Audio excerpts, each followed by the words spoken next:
তো তোমরা হয়তো ভিডিওর থাম্বনেল আর টাইটেল থেকে বুঝতে পেরে গেছো যে আমরা কোন বিষয়টি নিয়ে কথা বলবো, মানে how to improve your skin quality. হ্যাঁ, এটা ওভারঅল হবে, মানে এটা শুধু মুখের স্কিনের জন্য নয়, এটা গোটা বডি স্কিনের উপরে আমি কথা বলবো। এবং তুমি যদি মুখের স্কিনের উপর আলাদা ভিডিও চাও, আমি এই ভিডিওর পরই নিয়ে আসবো, তার জন্য একটু অপেক্ষা তোমাকে করতে হবে। তো চলো, তবে আমি এটা বলতে পারবো, এই ভিডিওটি দেখার পর তোমার অন্য কোনো ভিডিও আর দেখতে হবে না স্কিন কোয়ালিটি নিয়ে। কিছু বেসিক্স পয়েন্ট আমি বলবো, এবং সব ভিডিওতে আমি বেসিক্স পয়েন্টই বলে থাকি, যেগুলো তোমরা ফলো করো তোমরা রেজাল্ট পাবেই, আমি গ্যারান্টি। তার প্রথম কাজ হলো, তোমার গায়ের রং কি সেটা তোমার বুঝতে হবে। তুমি কি ফর্সা মানে সাদা টাইপের, না একটু কালো মানে একটু ব্রাউন টাইপের, না ছাই ছাই কালার, না মাটি মাটি কালার, না একবারে কালো। হ্যাঁ, পশ্চিমবঙ্গে নানান ধরনের জায়গায় নানান ধরনের লোক পাওয়া যায়, তো তোমাকে সেটা বুঝতে হবে যে তুমি কোন কালারের। এবং সেটা তুমি বুঝবে কি করে? তুমি গুগলে যাও, তুমি এক্ষুনি গুগলে যাও এই ভিডিওটি দেখার পর, এবং গুগলে গিয়ে সার্চ করো হাউ টু হাউ টু না, গুগলে সার্চ করো perfect body colour with 10 out of 10, মানে ওরা 10টা পার্ট দেবে। সেই ছবিটি ডাউনলোড করো, সেই ছবিটির মধ্যে 0 থেকে 10 পর্যন্ত সংখ্যা থাকবে, এবং তুমি সেই ছবিটি দেখেই বুঝতে পেরে যাবে যে তোমার গায়ের রং বা কালার টোনটা কোন ধরনের। তবে তুমি সেই ছবিটিকে মুখের বা হাতের সঙ্গে লাগিয়ে জাজ করে নিতে পারো না যে তোমার কালার বা টোনটি এই নম্বরের। তোমাকে ওভারঅল গোটা বডিটার দেখতে হবে যে এটি কোন কালারের সঙ্গে বেশি ম্যাচ খাচ্ছে। মানে তোমার হয়তো মুখের একটু রং ফ্যাকসা হতেই পারে, রোদে একটু ট্যান পড়ে যেতেই পারে, হাতেও সেম। মুখে ফুল বডিটা দেখতে হবে যে কোন কালারের মধ্যে পড়ছে। তো বেসিক্যালি এই কাজটি সবচেয়ে গুরুত্বপূর্ণ কাজ, এই কাজটি তুমি করো সবারই প্রথমে। হ্যাঁ, তবে বডি কালার আর ফেস কালার দুটোকে কোনদিন এক করে দেবে না, ঠিক আছে? দুটো সম্পূর্ণ আলাদা। তবে তোমরা যে পয়েন্টটি বললাম ওই ছবিটির সঙ্গে মিলিয়ে দেখো তোমার কোন কালারটি বসছে সেই জায়গাতে।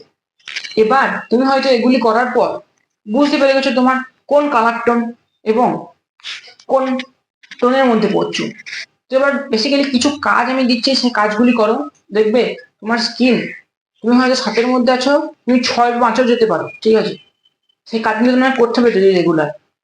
তো সবারই প্রথম পয়েন্ট তোমাকে যেটা করতে হবে, তোমাকে বেসিক্যালি সানলাইট থেকে দূরে যেতে হবে। সানলাইট বেসিক্যালি কিছুই নয়, রোদ থেকে দূরে যেতে হবে। বেশিরভাগ তুমি দুপুরের রোদটা মানে 11টার পরের রোদটা একটু অ্যাভয়েড করে চলো। এবার অ্যাভয়েড করা মানে তুমি এই না যে তোমার সবসময় ঘরেই বসে থাকবে, ঘর থেকে বেরোবে না। বেসিক্যালি সাহায্য নিতে হবে টুপির, ফুল স্লিভ টি শার্টের বা জামার, বেসিক্যালি কভার করে রাখতে হবে। আর একটা ভালো উপায় যেটা তুমি করতে পারো, একটা ভালো সানস্ক্রিন নিতে পারো বাজার থেকে। সেই সানস্ক্রিনটি মুখের মধ্যে লাগিয়ে রোদে বেরোতে পারো, তখন তোমার একটু প্রোটেকশনে থাকবে, ঠিক আছে? এটাই মেন পয়েন্ট, ঠিক আছে? এটাই তোমাকে তোমার স্কিন টোনের এক ঘর আগিয়ে নিয়ে যাবে। তবে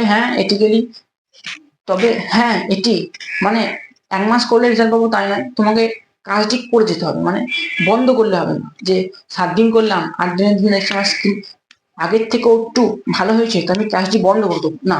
তাহলে আবার তুমি যে পর্যায়ে ছিলে সে পর্যায়ে পৌঁছে যাবে। তাই এটি সম্পূর্ণ ভুলে যাও, এবং এগুলি নিজের জীবনে লাইফস্টাইলে অ্যাড করে নাও। সেকেন্ড পয়েন্ট, তোমাকে ডেলি চান করতে হবে, এবং ভালো করে সাবান দিয়ে ঘষে ঘষে চান করতে হবে, যেন তোমার মধ্যে কোনো ময়লা বা জীবাণু ব্যাকটেরিয়া যেন না থাকে, ঠিক আছে? ডেলি, গ্রীষ্ম বর্ষা শরৎ হেমন্ত, প্রতিদিন তোমাকে চান করতে হবে, প্রতিদিন সাবান ঘষে ঘষে। একটু ভালো সাবান বা একটু ভালো ফেস ওয়াশ নেওয়ার চেষ্টা করবে। তো থার্ড পয়েন্ট যেটা তুমি করতে পারো, ক্যারেট খেতে পারো। ক্যারেট মানে গাজর, বেসিক্যালি এর মধ্যে ভিটামিন এ পাওয়া যায় খুবই পরিমাণে, তাই এটি তুমি রেগুলার কনজিউম করো, তোমার ওভারঅল স্কিন হেলথ খুবই ভালো হয়ে যাবে। ক্যারেট ছাড়াও আরো কিছু গুরুত্বপূর্ণ ফল তুমি খেতে পারো, এবং ভিটামিন সি জাতীয় ফল যেগুলি লেবু ধরনের হয়, টক জাতীয় খাবার একটু বেশি খেতে পারো। এছাড়াও তোমাকে ডেয়ারি ফুড মানে দুধ, দই এসব বেশি নজর দিতে হবে। মানে বেসিক্যালি এগুলি কথা শুনে গেলে হবে না, তোমাকে নিজের লাইফস্টাইলে জিনিসগুলি অ্যাড করার চেষ্টা করতে হবে, সম্পূর্ণটা না হলেও কিছু কিছু তুমি অ্যাড করো।